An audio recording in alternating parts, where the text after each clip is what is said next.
ko ci dugal niñ ko nar a dugalee ci yeneen poste waaw bu ñu ko dugalee est-ce que dañ koy appel à candidature bi day nekk kese ñi nga xamante ne ñoo ànd ak ñun wala sénégalais yépp lay nekk ak boor bu ñu mën a bokk waaw bu ñu nekkee ci boor bu ñu mën a bokk est-ce que dañuy wax ne képp koo xamante ne mos nga wax Bassirou Diomaye Faye lu ñaaw rek mënoo bokk ci appel à candidature bi gëwuma loolu li ma gëm kon appel à candidature mën na ubbi jur ay nit waxoon ci ñun lu ñaaw tegoon ñu sax lu méttee waaye commission buy analyser dossiers yi nangul leen ne ñoo gën a xarañ ñu jël leen teg leen est-ce que bu boobaa dañuy wax ne ñii dañu doon wax lu ñaaw donte ñoo gañe nañu leen tegg fu ñu nekk gëwuma loolu li ci tegu nag mooy dama nekk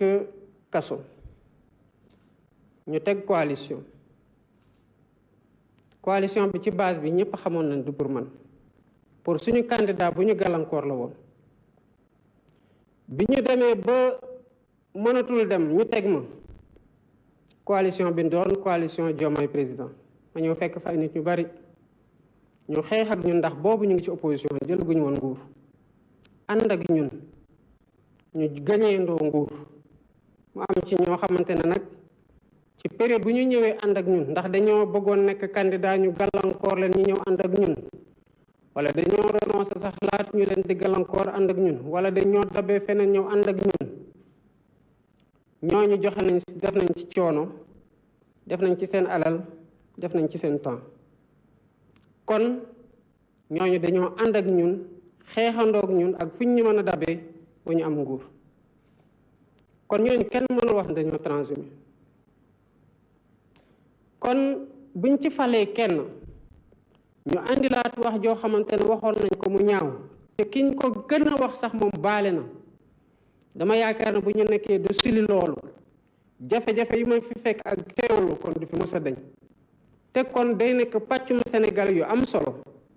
parce que bu ma jëlee seen candidat kese waxuma ñeneen sax ñoo xamante dem nañ voté feneen am nañu 1,6 million voix te du ñooñ kese ñooy Sénégal day nekk pàcc bu important yu Sénégal yoo xamante ne ci ni ñu waxee nii pour jël ci xayma rek Sénégal 2050 daanaka dañu leen di génne ci ñu mën a liggéeyalaat seen réew gëwuma loolu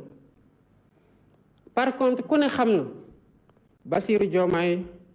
Ousmane Sonko keneen ak keneen ci biir Pastef ci opposition bi ku politikul amul kenn koo xamante ne di nga def lu waroogu yoon yaakaar ne jege pouvoir bu ñu nekk actuellement mën na doon protection pour yow parce que gëmuñu loolu kon ku ñëw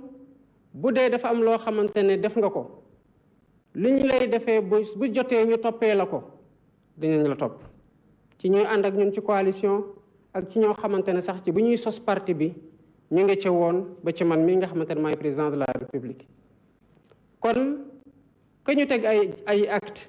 mu nekk nomination mu nekk ay décret mu nekk ay leneen ak leneen ay nit bañ ci kontaan loolu lu ma comprendre la lu ma nangu la ndax loolu mooy démocratie. Merci beaucoup, Excellence.